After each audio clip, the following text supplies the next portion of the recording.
Kim Tae sat in the great hall of the Galactic Assembly and felt very small. The ceiling rose so high above him that clouds formed near the top. Thousands of alien delegates filled the curved seats around him. Some had scales. Some had wings. Some were made of light itself.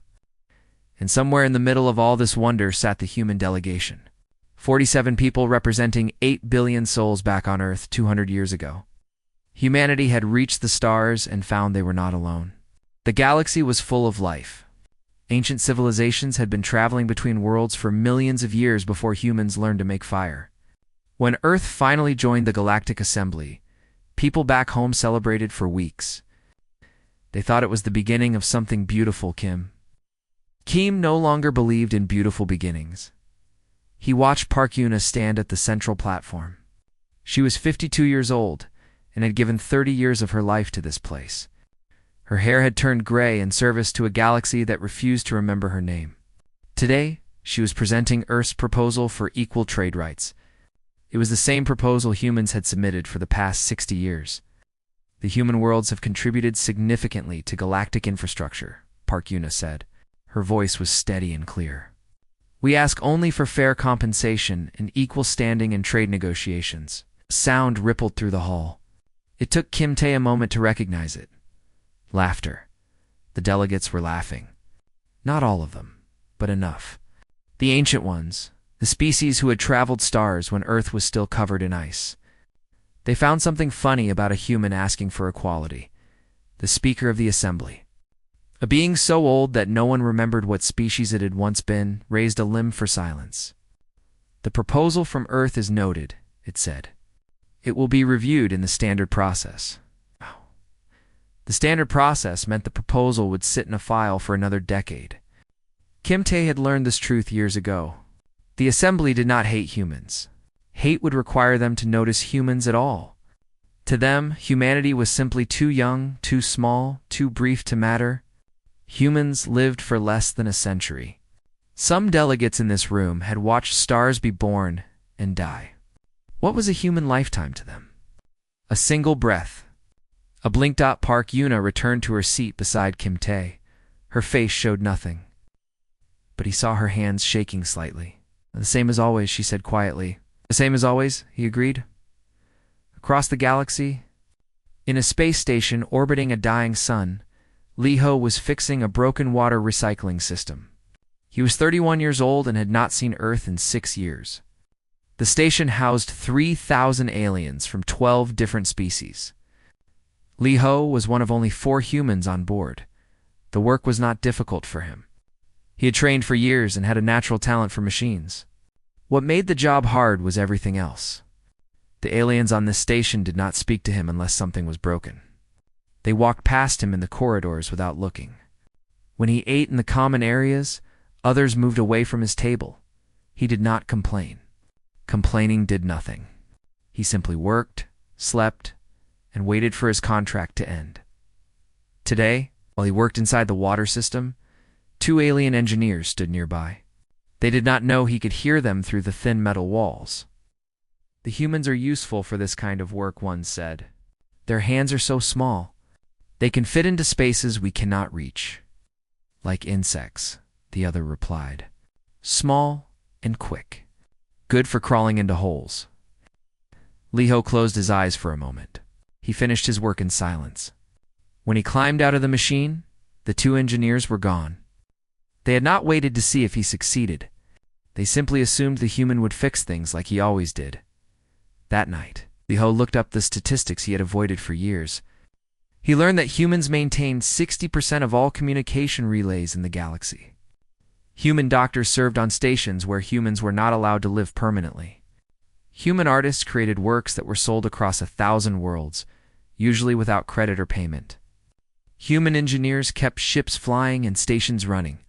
Everywhere he looked, he found humans working, humans giving, humans serving, and everywhere he looked, he found the galaxy taking without thanks. Back on Earth. In a small apartment in a city by the sea, a woman named Kong Hannah was preparing a report. She was the Minister of Stellar Relations, which meant she spent her days measuring exactly. how much humanity gave to the galaxy and how little they received in return. The numbers were not good. They had never been good. Her report would go to the president tomorrow. It would show that human workers across the galaxy sent home almost nothing, because they were paid almost nothing. It would show that human technology freely shared 2 centuries ago had been copied and sold without any benefit returning to Earth. It would show that human children born on distant stations were not granted citizenship anywhere. They belonged to no world. Kong Hannah finished her report and sat in the dark for a long time. Outside her window, the ocean moved under the moon. Earth was still beautiful. Earth was still home. But for 200 years, humanity had been trying to make the stars feel like home too. The stars did not want them. In the Great Hall of the Galactic Assembly, the session ended. Delegates filed out, talking among themselves about matters that did not include Earth. Park Yuna gathered her documents and prepared for the long journey home. Kim Tae stopped at the door and looked back at the empty hall. Somewhere in this building were the records of every species that had ever joined the assembly. Thousands of civilizations, millions of years of history, and in some forgotten file, there was a single entry for humanity. The loud ones. The young ones. The ones who still believed the universe could be fair. He turned off the light and left. That night, a message arrived on Earth. It came from the Speaker of the Assembly and was addressed to Park Yuna. The message was short. The Assembly had voted to reduce Earth's status. Humans would no longer have a voice in galactic matters. They could watch. They could listen. But they could not speak. Park Yuna read the message 3 times. Then she booked a flight home. It was time to tell Earth the truth. The galaxy did not want humanity. It had never wanted humanity. And after 200 years of hoping, humanity would finally have to decide what to do about that. The stars were beautiful that night, cold and distant and silent. They had always been silent. Humanity had simply been too hopeful to notice. The Global Unity Council met in a building made of glass and stone. It stood in the center of what was once called Geneva, though no one used the old country names anymore. Earth had united long ago, first out of hope for the stars, and out of necessity, when the stars proved cold. Park Yuna stood before the council. Behind her, a screen showed the message from the assembly. The words were simple and final. Earth's voice had been taken away. Humanity could observe. Humanity could serve. But humanity could no longer speak. President Choi Soo sat at the head of the council table. He was 61 years old and had spent his entire adult life trying to earn respect from beings who would never give it. His face was calm as he read the message, but those who knew him could see the storm behind his eyes. "Tell us everything," he said to Park Yuna. "Leave nothing out." So she told them. She told them about the laughter in the Great Hall. She told them about proposals ignored for decades. She told them about human workers treated like tools and human art stolen without credit. She told them about children born in space who belonged to no world because no world would claim them. When she finished, the council sat in silence. Some members had tears in their eyes. Others had fists clenched tight. Minister Kong Hannah stepped forward with her report, adding numbers to the pain. 60% of all galactic communication relays are maintained by human engineers, she said. 40% of emergency medical stations are staffed by human doctors. Human music and art have spread to every corner of the galaxy, generating wealth that has never returned to Earth. We gave them everything we had. We gave them our best people, our brightest minds, our most beautiful creations. They took it all and told us we were nothing. In the corner of the room, an old man stood. His name was Yoon Dae, and he had once been a starship captain. Now he was 70 years old, retired, serving as an advisor to the council. His hands trembled slightly as he spoke, but his voice was strong. "I went to the stars when I was young," he said. "I believed what we all believed, that if we worked hard enough, if we proved ourselves, the galaxy would accept us. I spent 40 years out there, 40 years of service. And do you know what I learned?" The council waited. They will never see us, Yunde said. We are too brief for them. We live and die in what they consider a moment. They cannot love something that disappears so quickly. They cannot respect something so small. His voice cracked. We gave them our best. They gave us silence. He sat down slowly, and no one spoke for a long time. President Choi Su finally stood. He walked to the window and looked out at the city. Beyond the buildings, he could see the ocean. Beyond the ocean, if he looked up, he could see the stars. Those distant lights that had promised so much and delivered so little. We have a choice, he said. We can accept this. We can continue to serve a galaxy that does not want us. We can keep sending our children to stations where they will never be welcome. We can keep hoping that one day, after another century or two, they might finally see us as equals. He turned to face the council. Or we can come home. The room stirred. This was not something that had ever been discussed. Humanity had always pushed outward, always reached for more. The idea of pulling back, of choosing Earth over the stars, felt almost impossible to imagine. What are you suggesting? Asked one council member. Complete withdrawal, President Choi Su said. We recall every human from every station, every colony, every ship in the galaxy. We close our borders. We stop serving those who refuse to see us. We simply walk away. That would cause chaos, Kong Hannah said. The systems we maintain, the work we do, without us, parts of the galaxy would collapse. Yes, the president agreed. They would suffer. Yes, they would. Another council member spoke up. This sounds like revenge. Is that what we want? To hurt them because they hurt us? President Choi Su shook his head slowly. This is not revenge. Revenge would be war. Revenge would be anger and violence and death. I am not proposing any of that. I am simply proposing that we stop giving ourselves to those who do not value us. That is not revenge. That is dignity. Park Yuna thought about the Great Hall, about the laughter, about 30 years of her life spent asking for basic respect.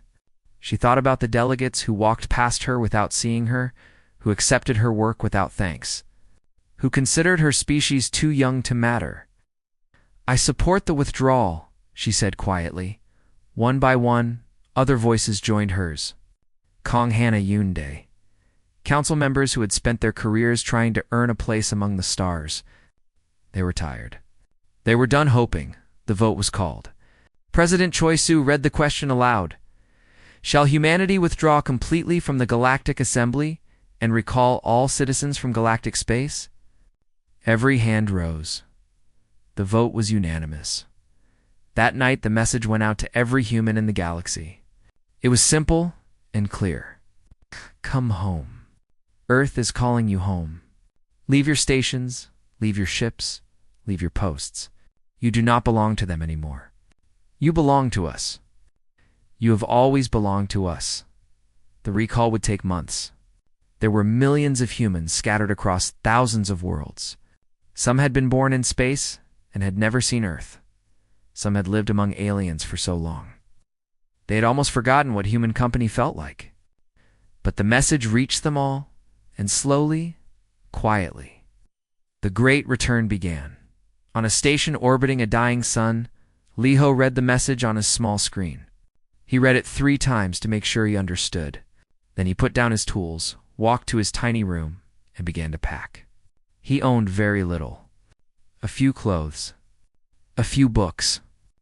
A photograph of his parents standing in a rice field under a blue sky. His supervisor found him an hour later. "Where are you going?" the alien asked. It was the first time the supervisor had spoken to him in months. "Home," Liho said. "But the water system, the air filters, who will maintain them?" Liho looked at the alien for a long moment. For 6 years this being had ignored him, had walked past him in corridors, had called him an insect when it thought he could not hear. "I don't know," Liho said. "You'll figure it out." He walked to the shuttle bay and did not look back. Across the galaxy, the same scene played out 1,000,000 times. Humans left their posts. Humans boarded ships. Humans said goodbye to worlds that had never been their home. Some aliens watched them go with confusion. Some watched with anger. Some did not watch at all, because they had never noticed the humans in the first place. The great withdrawal had begun. Earth was walking away from the stars, and the stars, for now, did not even notice they were losing something precious. They would notice soon enough, but by then it would be far too late. 3 months passed after Earth's announcement. The galaxy barely noticed. The assembly held its meetings, as always. Trade continued. Ships flew between worlds. The great machine of galactic civilization kept turning, and no one thought much about the humans who used to be there. They had always been background noise, after all. Easy to ignore. Easy to forget, but forgetting is a dangerous thing. Beak Jin was one of the last humans left in galactic space. He worked on the assembly's central communication hub, a massive station that connected every corner of the galaxy. Without this hub, species could not talk to each other. Trade agreements would fail. Emergency signals would go unheard. The hub was the heart of galactic civilization. And Beak Jin had helped keep it beating for 15 years. Now he was leaving. His supervisor, a being made of crystalline structures that caught light in beautiful patterns, watched him pack his tools. This supervisor had never been cruel to Beak Jin. It had simply never thought about him much at all. "The translation matrix requires maintenance next week," the supervisor said. "Who will perform it?" "I've left notes," Beak Jin replied. "Complete instructions. Everything you need. Instructions in your language." Ow. Beak Jin paused. "Yes, in my language, human standard. The same language I've been writing reports in for 15 years. The supervisor's crystals flickered in what might have been confusion. "We do not read your language. Then perhaps you should learn." Beak Jin finished packing and walked to the shuttle bay. He did not say goodbye. There was no one to say goodbye to. In 15 years, he had not made a single friend on this station. He had only made himself useful, and now his usefulness was ending.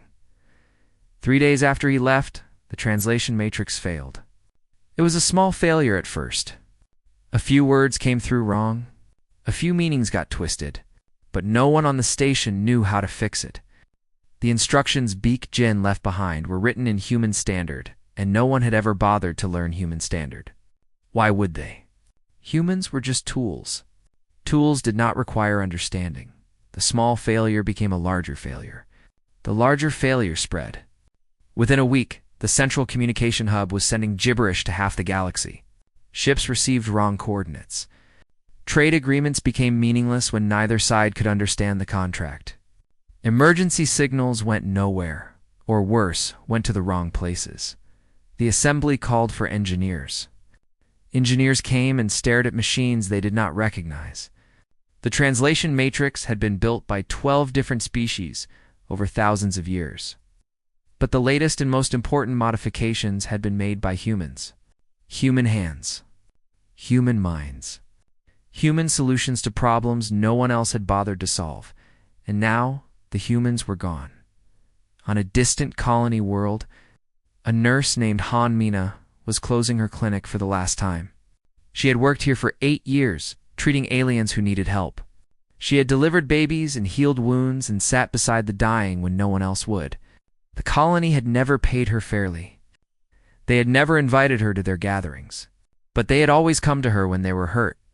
Now, she was packing her medical supplies into boxes. She would take what she could carry. The rest would stay behind. A small alien child appeared at her door. Han Mina knew this child. She had treated him for a fever once, had stayed by his side through a long night while his parents were too busy to come. "Where are you going?" the child asked. Han Mina knelt down to look at him. "Home," she said. "I'm going home. But who will make us better when we're sick?" She did not have an answer. She touched the child's face gently, then stood and walked out of the clinic. The child watched her go, too young to understand what was happening. Too young to know that the adults around him had driven away, the only person who had ever truly cared for him. The colony's medical system collapsed within a month. There were other doctors, yes, but they did not work the long hours Han Mina had worked. They did not treat patients who could not pay. They did not sit beside the dying just to offer comfort. Hanmina had done all these things not because anyone asked her to, but because that was who she was. That was who humans were. And now she was gone. On Earth. A man named Jang Seok sat in his childhood home and listened to the silence. He was 53 years old. He had spent 30 years writing music for the galaxy. His compositions had played on every world. They had been downloaded billions of times, performed by alien orchestras, hummed by children on planets he would never see. He had never received credit for any of it. His music had been labeled traditional alien folk melodies and sold as cultural artifacts. Other species had grown rich from his work. Jang Seok had grown old and tired and poor. Now he was home, sitting in the same room where he had first learned to play the piano. He was writing again. This new music was different. It was slower and sadder and more beautiful than anything he had ever written. It was music about loss, about hope that turns to dust, about coming home after a long journey to find that home was the only place that ever wanted you. He played it for no one.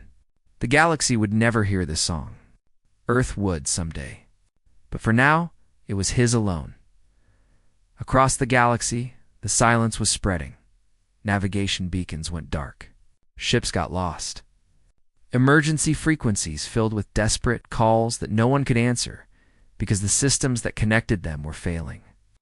Ancient species who had relied on technology for millions of years discovered they had forgotten how that technology worked. They had always had someone else to fix it, usually humans. The assembly held emergency sessions. They demanded answers. Who was responsible? Who had let this happen? They blamed each other. They blamed their engineers. They blamed bad luck in old systems and cosmic interference. They did not blame themselves. They did not think about the humans they had dismissed and ignored and laughed at. They did not connect their current crisis to the millions of workers who had quietly walked away. Not yet, but the truth was becoming harder to ignore. In every corner of the galaxy, where things were breaking and failing and falling apart, someone would eventually look at the old records and find the same name over and over: human, human, human, all. The hands that had kept the galaxy running were human hands, and all those hands were now folded peacefully on Earth, doing nothing at all for the stars that had never thanked them. The silence grew deeper. The darkness spread wider. And somewhere in the Great Hall of the Galactic Assembly, a delegate looked at an empty seat where humans used to sit and felt for the first time. A small, cold fear. Something was wrong. Something was missing. They just could not remember what. 1 year after the withdrawal, the galaxy was burning. Not with fire, but with chaos. Trade routes that had existed for thousands of years collapsed overnight. Ships vanished in regions where navigation beacons had gone dark. Species that had been allies for centuries went to war because they could no longer understand each other's languages. The translation networks were failing everywhere, and every attempt to fix them only made things worse. On a station near the galactic core, 2 ancient civilizations fought a battle over a misunderstood message. The message had been a greeting. The translation system turned it into a threat. 3,000 beings died before anyone realized the mistake. On a colony world at the edge of known space, plague spread unchecked because the medical stations had no staff. The human doctors had gone home. Local physicians tried to help, but they had specialized in their own species. They did not know how to treat others. They had never needed to learn. Humans had always done that work. In the Great Hall of the Galactic Assembly, delegates screamed at each other in languages no one could translate. The speaker of the assembly, that ancient being who had watched civilizations rise and fall, sat in silence and tried to understand how everything had broken so quickly. The answer was simple. Though no one wanted to admit it, the galaxy had been held together by human hands. Those hands had built and maintained and connected and healed. And when those hands left, everything they had touched began to fall apart. Park. Yuna was living quietly in a small house by the sea when the messages started arriving. At first, there were only a few. Old colleagues from the assembly asking polite questions. Then the messages became more frequent, more desperate. Species she had never met were begging for help. Ancient beings who had once laughed at her proposals were now offering anything, everything, if only humans would return. She deleted most of the messages without reading them. Kim Tae had become a teacher. He taught history to young people who had never known the galaxy's dismissal. They knew only that humanity had once gone to the stars and had chosen to come home. They did not understand why. They did not know about the laughter, the silence, the centuries of being treated as less than nothing. Kim Tae wanted to keep it that way. Let them grow up without that weight. Let them be proud of who they were, without needing the galaxy's approval. But the news could not be hidden forever. Reports came in from the solar system's edge. Alien ships were gathering. Dozens at first, then hundreds. They were not attacking. They were waiting. President Choi Soo called an emergency meeting of the Global Unity Council. The same people who had voted to walk away 1 year ago now gathered to face the consequences of their choice. They want to talk, Kang Hana reported. Every delegation out there is requesting permission to enter Earth space. They want to negotiate. Negotiate what?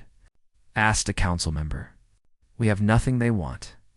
They want us, Kang, Hannah said simply. They want us to come back. President Choi Soo looked at the faces around the table. He saw Park Yuna, who had given 30 years to beings who never saw her. He saw Yoon Dae, now frail and thin, who had spent his life hoping for acceptance that never came. He saw hundreds of years of hope and disappointment written in the lines on their faces. Let them in, he said. Let them say what they came to say. Then we will give them our answer. The first delegation arrived 3 days later. They were representatives of a species so ancient that they had watched humanity's sun form from cosmic dust. They stood in the Unity Council chambers, surrounded by humans, and they looked small. Their speakers struggled with human language. Without the translation networks, they had been forced to learn it themselves. The words came slowly, full of errors, but their meaning was clear. We did not understand, the speaker said. We did not see what you did for us. We thought you were young. We thought you were small. We thought you would always be there, like air or water, things we needed but never noticed. Park Yuna listened with a face of stone. She had heard apologies before. They meant nothing without change. The galaxy is dying without you, the speaker continued. Systems fail. Wars spread. We cannot fix what your people built. We cannot heal what your people healed. We cannot connect what your people connected. Ancient being lowered its head. We were wrong. We are sorry. Please come back. The chamber was silent for a long moment. Then President Choi Soo stood. He was 62 years old now. His hair had gone white in the year since the withdrawal. But his voice was strong and clear. You had our hands, he said. You had them for 200 years. Our engineers fixed your ships. Our doctors healed your sick. Our artists filled your world with beauty. Our children grew up on your stations, never belonging, never welcomed, always alone. He stepped closer to the alien delegation. You had our hearts, he continued. We gave you our hope. We believed that if we worked hard enough, served well enough, proved ourselves enough, you would finally see us as equals. We believed for 200 years. We believed until believing became too painful to bear. His voice dropped lower. You had our voices. We spoke in your assemblies. We made proposals and petitions and pleas. And you laughed at us. You silenced us. You told us we were too young to matter. President Choi Soo returned to his seat. So we became nothing, he said.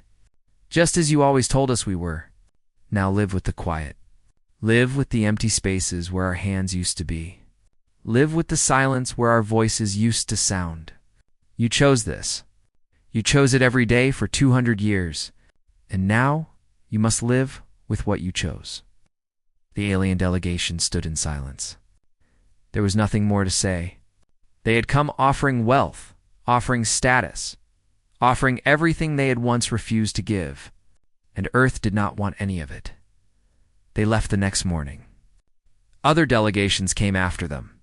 Some offered riches. Some offered technology. Some demanded that humanity return, as if humans were servants who had abandoned their duties. President Choi Soo gave them all the same answer. No. Park Yuna received one final message before she turned off her communications completely. It came from the oldest being in the galaxy, a creature who had existed for 10,000 years. The message was written in careful, imperfect human language. We did not know. We did not see. We are sorry. Park Yuna read the message 3 times. She thought about responding. She thought about explaining how much those words would have meant 50 years ago, 30 years ago, even 10 years ago. Instead, she deleted the message and walked to her window. Outside, the sea moved under the sun. Earth was beautiful. Earth had always been beautiful. And for the first time in her life, that was enough. 5 years had passed since Earth walked away from the stars. The world had changed in ways no one expected. Without the shadow of the galaxy hanging over them, humans rediscovered who they were.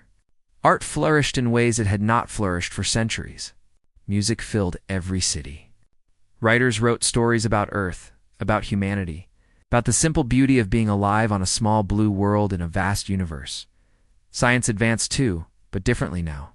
Humans no longer worked to prove themselves to alien judges. They worked for the joy of discovery. They built telescopes that looked deeper into space than ever before. They explored the oceans and the mountains and the hidden places of their own world. They remembered that Earth had always been enough. Kim Tae was 40 years old now. He had a daughter named Kim Sora. She was 6 years old, with bright eyes and endless questions. They lived in a small house in the countryside, far from the cities, in a place where the stars shone clear and bright at night. One evening, Sora stood at the window and looked up at the sky. Her father watched her from across the room, wondering what she saw, wondering what she dreamed. "Why don't we go there?" she asked, pointing at the stars. "You said people used to live up there?" Kim Tae set down his book and walked to stand beside her. The stars were beautiful tonight. They always were. But they no longer filled him with the longing they once had. "We did go there," he said. "A long time ago. We went to the stars and found other people living among them." What were they like? Kim Tae thought about how to answer. He did not want to fill his daughter with bitterness. He did not want her to carry the weight he had carried for so many years. But he would not lie to her either. "They were very old," he said. "Much older than us. And they were very powerful. But they did not see us clearly. They thought we were too young, too small. They did not understand what we had to offer." "That's sad," Sora said. It was her father agreed. "For a long time, it was very sad. But then we came home. And we found that home was where we belonged all along."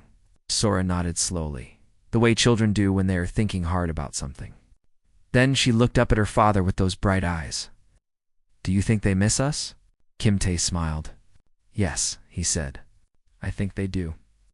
On the other side of the world, Baek Jin stood on a platform in a vast hangar, looking up at something that had taken 5 years to build. It was a ship. Not a ship designed by alien engineers or built with alien technology.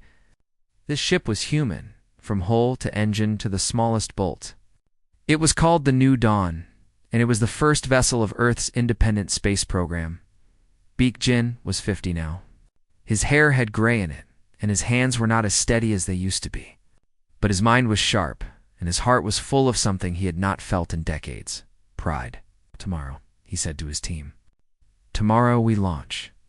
The New Dawn would not go to the Galactic Assembly. It would not seek approval from ancient civilizations or beg for recognition from species that had never respected them. It would simply explore.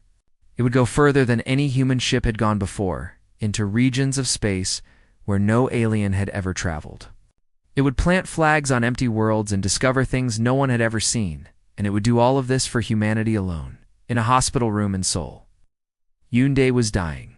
He was 75 years old, and his body had finally grown too tired to continue. But his mind was at peace. Through his window, he could see the lights of the city and beyond them the stars.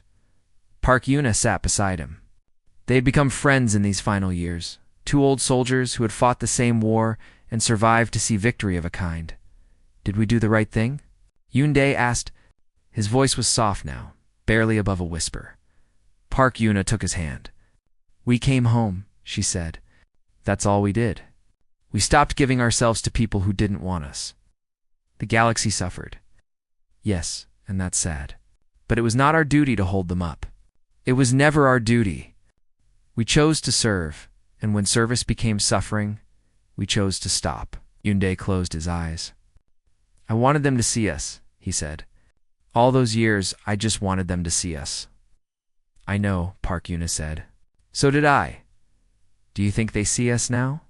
She thought about the messages that still came from the stars. Fewer now than before, but still coming. Apologies and offers and pleas. The galaxy was slowly recovering, slowly learning to take care of itself. But it had not forgotten humanity. It would never forget humanity now. "Yes," she said. "I think they finally do." Yunde smiled. It was the last expression on his face. He died as the sun rose, and Park Yuna sat with him until the light filled the room. The galaxy had indeed recovered, though it was diminished. Wars had ended when species finally learned to communicate again. Trade routes reopened, though they were slower and less efficient than before. The assemblies still met, though the Great Hall felt empty now, haunted by the absence of voices that had once been silenced but were now simply gone. On distant worlds, in alien schools, children learned about humanity. They studied human language and human history and human art.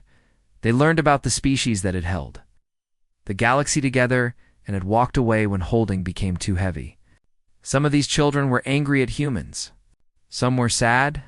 Some were simply curious about the strange beings who had valued themselves enough to leave. And then, one day a transmission arrived on Earth. It was not from the assembly. It was not from any government or official channel.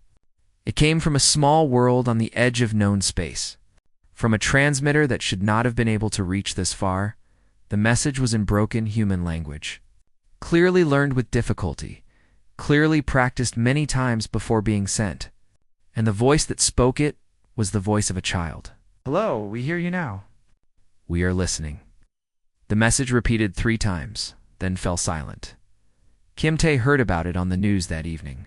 His daughter was already asleep, but he stayed up late, watching the stars through the window, thinking about what the message meant. The next morning, Sora found him still sitting there. She climbed into his lap and looked at him with those questioning eyes. "What are you thinking about?" she asked. "A message," he said. "From very far away. Someone out there is trying to talk to us. Are we going to answer?" Kim Tae looked at his daughter. She was 6 years old. She had never known the weight of being unwanted. She had never felt the pain of giving everything and receiving nothing in return. She was free in a way he had never been. The stars were waiting. They had always been waiting. But now, for the first time, they were listening to. "Maybe someday," he said. "When they're ready." "When we're ready?" Sora nodded, satisfied with this answer. She did not need the stars to be happy. She had her father, her home, her world. The universe was big and beautiful and full of mystery, but it could wait. Humanity was whole again. Humanity was home, and whatever came next, whatever the stars might offer, they would face it as they had always faced everything. Together, the sun rose over Earth, somewhere in space. The new dawn was beginning its journey. Somewhere across the galaxy, a child was learning human words, hoping to be heard, and somewhere in a small house in the countryside, a father held his daughter and watched the morning light fill the sky. At peace with everything he had been and everything he might become, the stars were silent now. But it was a different kind of silence, not the silence of being ignored, not the silence of being forgotten. It was the silence of waiting, the silence of respect. The universe had finally learned to listen, and humanity, at long last, had learned that their voice had always been worth hearing.